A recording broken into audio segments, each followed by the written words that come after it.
রহস্যে ঘেরা, চারিদিক নিস্তব্ধ। সতীপীঠের ৫১ পীঠের এক পীঠস্থল, যেখানেতে মায়ের ব্রহ্মশিলা লুকোনো আছে। আর কেনই বা লুকোনো ছিল তা জানতে আমরা পৌঁছে গেলাম কিরিটেশ্বরী মায়ের গুপ্ত মন্দিরে।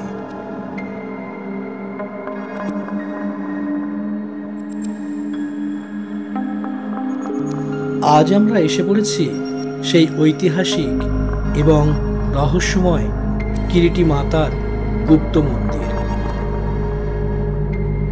মায়ের গুপ্ত মন্দিরে যখন পৌঁছলাম তখন অনেক পুরনো ইতিহাস মনে পড়ে গেল। শান্ত এবং নিস্তব্ধ পরিবেশে মায়ের এই গুপ্ত মন্দির।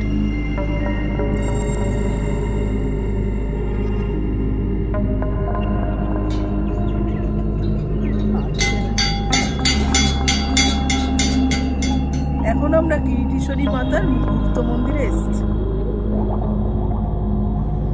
মায়ের ব্রহ্মশিলা কেন এখানেতে লুকোনো ছিল এবং কিভাবে তাকে এখানেতে আনা হয় তা জানতে আমরা মন্দিরের পূজারীর সঙ্গে একটু কথা বললাম।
এই যে শাড়িতে ঢাকা আছে সম্পূর্ণটাই শিলামূর্তি। এই শিলামূর্তিটাই হলো কিরিটেশ্বরী মায়ের ব্রহ্মশিলা। এই ব্রহ্মশিলা ৩০০-৪০০ বছর আগে রাস্তার ধারে আরো দুখানা মন্দির আছে, ওখানেই ছিলেন। আর এখানে ৩০০-৪০০ বছর আগে এই এলাকা জুড়ে সব পান্ডা পাড়া ছিল, পূজারি পাড়া। তারাই সব পুজো করতেন কিরিটেশ্বরী মায়ের ওখানে।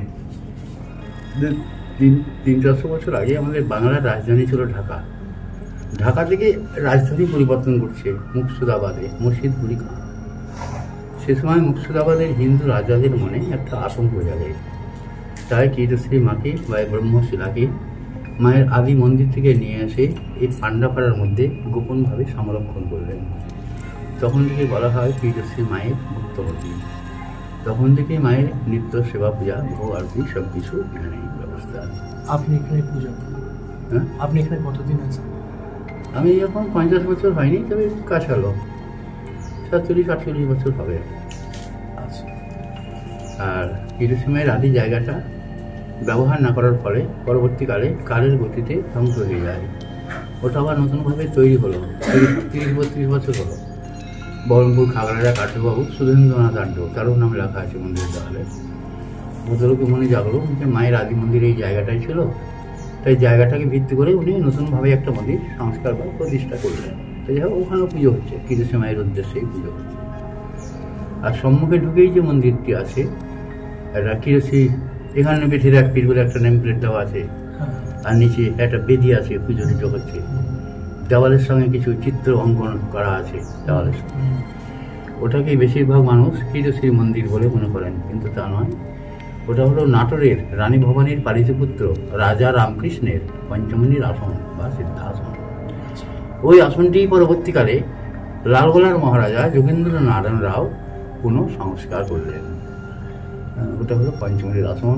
কিরোসি মায়ের আদি জায়গা, ওটায় আদি মন্দির বলে লেখা আছে, ওই জায়গাটায় কিরোসি মায়ের আদি জায়গা। ওখান থেকে মাকে মুর্শিদ কুলি খান আমলে এখানে পান্ডাপাড়ার মধ্যে এনে গোপনভাবে সংরক্ষণ করা হয়। এইগুলো মোটামুটি সংক্ষিপ্ত ইতিহাস। আপনার নামটা? আমার নাম নেপাল ব্যানার্জি।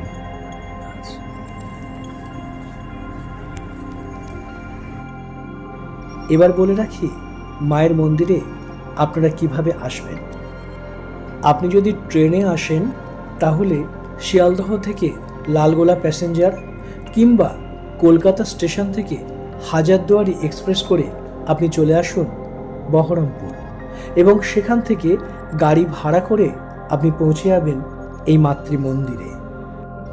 মাতৃমন্দিরে আপনি যদি সকাল সকাল পৌঁছে যান তাহলে এখানেতে টিকিটের বিনিময়ে মায়ের ভোগ প্রসাদও পেতে পারেন।